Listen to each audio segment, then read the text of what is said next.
Hello, one and all. Steve here with Geek Boulevard, bringing you my first film review of 2025. I took a little bit of time off in terms of, that format for a little bit, but I'm back and I'm here to give you my full thoughts on Blumhouse's version of Wolfman. The good, the bad, and my overall rating out of 5 stars. Spoilers about the film's later moments will come up later in this review, so if you want to preserve your experience for the film, I suggest you skip that section of my review. Timestamps are down below. Wolfman is directed by Leigh Whannell and is rated R with a runtime of 1 hour and 43 minutes. Blake and his family are attacked by an unseen animal and, in a desperate escape, barricade themselves inside a farmhouse as the creature prowls the perimeter.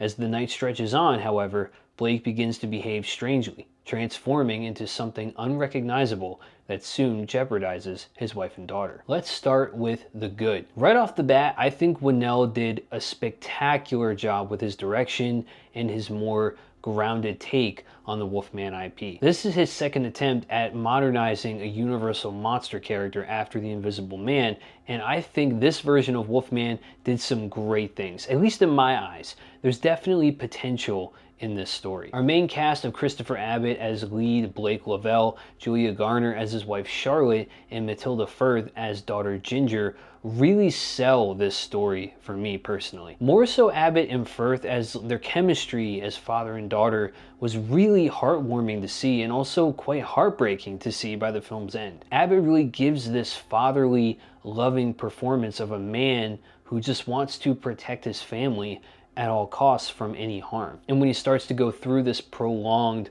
horrifying transformation, he does a great job with that as well, even being under all of that practical makeup. His backstory of his father, who we meet in the opening flashback scene of when Blake was a young child, he's got a bit of a nasty temper. This opening scene sets the stage for why Blake is so loving and caring towards his daughter, as he doesn't want her to grow up being afraid of her father like he was of his father. But there is that undeniability, that fear that he does have the same kind of darkness, the same kind of temper as his father, which has caused his marriage to be on a bit of a rocky state with his wife Charlotte. And to kind of mend the wound, or to kind of really just push the issue off to the side, she throws herself into her work and loses that close connection, not just with her daughter, but with her husband. And Blake becomes a stay-at-home dad who's always taking care of Ginger, spending every waking minute with her. So that connection between the two of them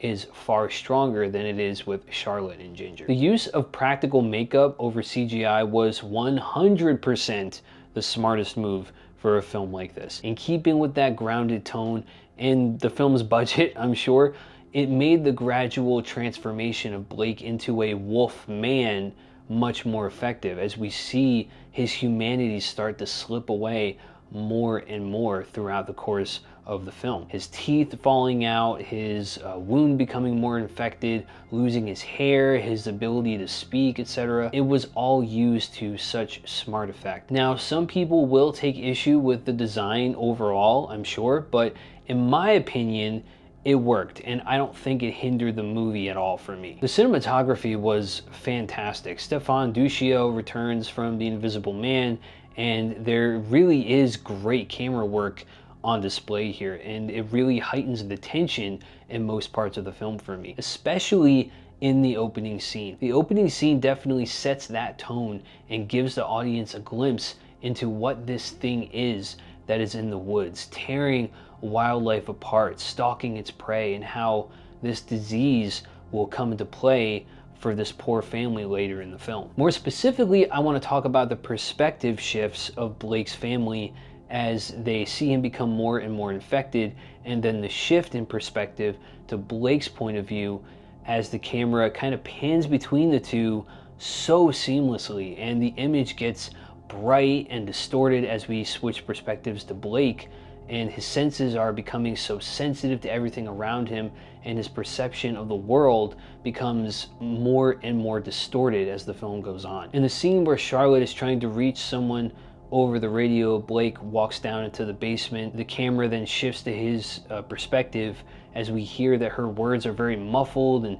inaudible, and he can't understand what she's saying. Meanwhile, from her perspective, as the camera switches back to her, he's the one that can't be understood, as everything he tries to say just comes out as like gibberish. It's nonsense. I thought those moments were really effective, as it shows what Blake is going through this horrifying experience. Also, I think the pacing of the film overall was perfect. It wasn't too long or too short, and I didn't feel myself really getting bored personally. The runtime moves rather quickly once they get to the farmhouse. Like, it moves at a brisk pace, so I thought the runtime was perfect for this kind of horror movie. Now let's get into the bad. Despite Julia Garner giving a good performance overall, I think the way that her character was written in terms of trying to connect with her daughter, that just wasn't handled very well in my eyes. There was never really a moment of connection or a scene of the two, of them just talking and Charlotte kind of reassuring her, at least more effectively, that she will, do better, getting on the right path to being a loving mother again, as they now have to protect themselves from Blake, who is not the same person that he was hours before. There was never an opportunity for them to rekindle that mother-daughter relationship, which was a bit of a letdown for me personally. And I think that should have been even more important to handle right, because once Blake becomes more infected, he becomes less and less human and less relatable. So we have to rely on Charlotte and Ginger, as they're the only humans left in the movie, in order to keep that human connection, and I honestly just didn't quite feel that. This is going to be an objective negative, as I personally didn't mind the design, but people will definitely be divided on the overall look of the Wolfman design. It's a little bit more minimal than even the Lon Chaney Jr. original Wolfman, and I'm not sure if people will take too kindly to that per se. I think there's definitely an homage to the original Wolfman in the design somewhere, but I think in terms of how it looks on screen, it may leave some to be a little disappointed. Okay, from this point on, this next negative point will be spoiler filled as I talk about the final portions of the film. So if you want to go into this movie as free of spoilers as possible, then I suggest you skip to my overall score. There's an underlying plot thread that we get an answer for near the end of the film, and that is the fate of Blake's father, who went missing in the woods back in Oregon. He gets a letter in the mail that his father has been declared dead by the state of Oregon, as they have found no trace of him anywhere, which leads he and his family to drive to the farm in Oregon to collect his belongings and in hope of bringing the family back together and fixing their marriage. On the way there, they almost hit what looks to be an animal standing on 2 feet in the middle of the road. So in order to avoid it, they careen off of a cliff and crash the truck into a bunch of trees. Blake gets attacked and scratched by whatever this animal is as they escape on foot to the farmhouse. This creature harkens back to what Blake and his father witnessed all those years ago in the opening scene of the movie when they are out hunting. And like I said, that scene is phenomenal. Definitely really sets the vibe for the film going forward. Well, it turns out that this thing is Blake's missing father, who contracted the same disease that he has now passed on to Blake. I personally thought this was just too obvious and maybe could have had a bit of misdirection thrown in there somewhere, but perhaps it was done this way on purpose, not for the audience's sake, but for Blake's, when he finally sees that this thing is his father. He recognizes his father's tattoo. It didn't really feel as impactful, as he was already pretty infected at this point in the film, and then Blake just proceeds to bite his throat and kill him, and that's it. And now it's all about Charlotte and Ginger protecting themselves against Blake. I just thought the impact of that scene could have been handled a little better. Overall, I'm giving Wolfman a score of 3